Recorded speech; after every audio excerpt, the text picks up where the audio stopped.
Good morning! Third day of Chinese New Year na tayo ngayon at last day naman ng gala namin bukas. Pero ayos lang, sulit naman yung 4 days off namin. Ngayong araw, pupunta na naman ako sa Lion Park kung saan doon na naman kami magkita-kita at kakain naman ng sabay-sabay. Bumili na nga rin ako ng pang breakfast namin ng kaibigan ko at nakasakay na rin ako ng train papuntang Lok Fu.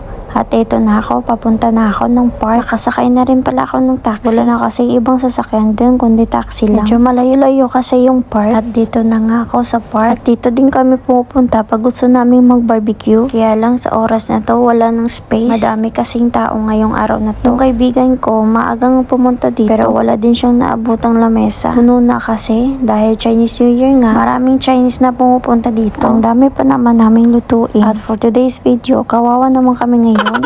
Diba ang ganda ng paligid? Sobrang linis talaga ang park na to. At ito yung park na sobrang daming unggoy. Bundok kasi to, kaya maraming nakikitang unggoy. At ito naman yung partner ko, naabutan ko nga nagluluto ng pansit kanto. Bumili na rin pala ako ng palabo. At sinamahan ko na rin ng pahimagas naming maha. At yan naman yung niluluto niyang pansit canton. At ito naman yung karne na iihawi namin mamaya. At ito naman yung papuntang CR. Sobrang lawak talaga dito. May mga paglalaroan pa ng mga bata. Ang ganda ng sikat ng araw ngayong araw na to. Pero kahit sikat na sikat yung araw, sobrang lamig naman. Sobrang ganda talaga ng paligid dito. Preskong presko ang hangin. Barbecue area pala yan yung nasa dulo niyan. Sobrang lawak yan. Nilapitan ko na pala para makita nyo. At bawat lamesa pala dito may sari-sariling ihihawan. Sobrang linis talaga dito. Naglibot na rin pala ako. Baka kasi may mahanap akong bakante. Kaso wala na. Daming tao kasi ngayon. Kailangan mo lang talaga mag-ingat sa mga unggoy. Kasi pag hindi, naku, lahat ng pagkain niyo ubos. Sobrang saya din dito. Merong kumakanta, merong sumasayaw, merong nagluluto, merong nagkukwentuhan. Minsan nga may makikita pa kaming nag-aaway pa. At ito naman yung mga unggoy, nag-aabang na mga pagkain. Nangunguha talaga sila ng pagkain, lalo na't bigyan mo. At ito naman kaibigan ko, umakyat nga siya dyan para kukunin yung gagamitin namin sa pagluto. At pinaglaruan pa naman yung unggoy. Tinitingnan nga daw siya kasi ng unggoy at nakakatakot. Gustong gusto ko nga sana hawakan yung unggoy, kaso nakakatakot talaga. At ito na nga, dumating na nga yung isang kaibigan namin na bumili ng tilapia. Tingnan mo naman yung tilapia, sobrang presko. Gumagalaw pa talaga siya. At nakiihaw-ihaw na rin pala kami. Buti na lang may nag-offer sa amin na dito na kami magluto. At ang bait talaga nila. Salamat sa mga kapat ko Pilipino. Kung wala kayo, kakainin naming hilaw yung mga pagkain namin. Ito pala yung grupo nila. Ang saya-saya nila pag magtipon-tipon. Ganyan din kami palagi pag magtipon-tipon kami sa araw ng linggo. May sumali din pala ng Chinese sa kanila kasi nakiluto din. Na-amaze nga din sila sa niluluto namin kasi sobrang lalaki doon ng isda tsaka sobrang dami. At ito na yung inaantay ng lahat. Meron kaming kinilaw na karning baboy, may hipon, may squid, may tilapia, sweet corn, may saging. Grabe yung laway ko habang nag-edit ako.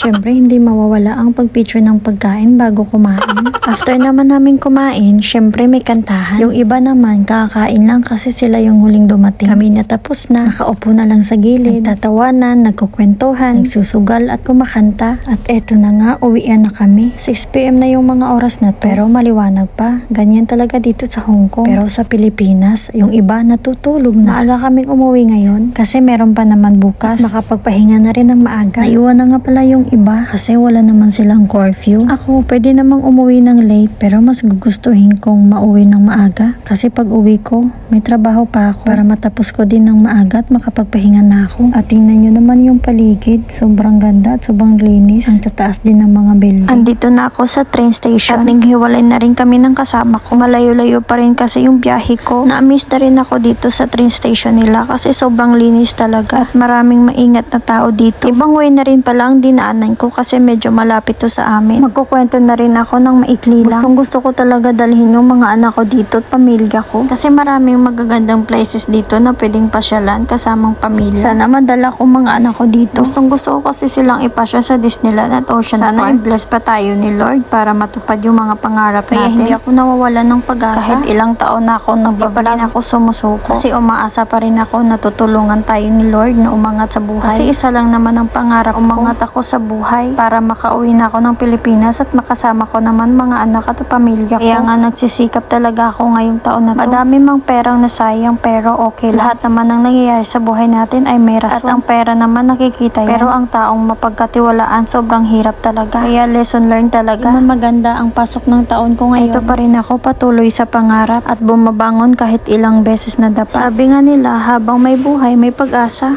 Kaya ako umaasa pa rin ako. Sasamahan lang talaga natin ang dasal. At ayan na, sobrang lapit ko na sa bahay. Sobrang antok na pala ako nitong oras na to. Gustong gusto ko na talaga matulog. And finally, nakarating na nga ako ng bahay. Karating ko kasi ng bahay, didiretso talaga ako ng CR. Maligo, tapos mag-lower ng buhok. Tapos maghuhugas ako ng plato kung anong hugasin sa kusina. Magtapon na rin ako ng basura. After nyan, wala na. Pwede na ako magpahinga. Gustong gusto ko talaga matulog ng maaga. Kaso nahihirapan naman ako matulog. Ewan ko ba? Ang dami kasi tumatakbo sa utak. Lalo na pag Sunday, yung magpapahinga ka na pero ang naririnig mo talaga yung ingay sa labas, nung sa labas ka pa. Kung hindi naman, ang dami ko namang iniisip, lalo pat walang tao dito sa bahay. Pero mamaya pagdating nila, mas lalo akong hindi makatulog. Dati nga umiinom nga ako ng sleep well pero wala pa rin nangyayari. Ano-ano nang tinitake ko para makatulog ng maaga at maayos pero hindi pa rin. At eto na nga, hanggang nakarating na sila alaga. At ayan na nga, pumasok na nga sa kwarto ko at nangungulit. Tinuturuan niya kasi ako kung paano bigasin sa Cantonese yung milk bubble tea. Sobrang nakakatuwa yung alaga ko na yan. Gustong gusto niya kasi na matuto ako magsalita ng lingwahe nila. Tuwang-tuwa rin siya pag di ko nabigkas ng maayos.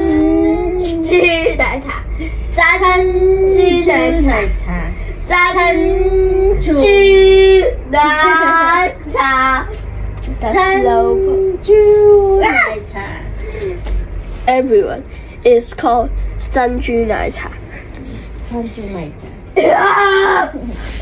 Right now you know, but I learned you 10 times. Also no. 珍珠奶茶 like that. 珍珠奶茶. Right? Correct. But why is this in the middle? In the middle. And this one is bad, middle, good, another middle. I think this one is original middle, but here is the middle for more one. It's here. Here is just Can sleep later if I drink that one. It's a bubble tea in English, right? Oh no, milk tea, is it? Milk bubble tea. Yes, milk bubble tea. Na is milk, right? Milk bubble tea. It's tea.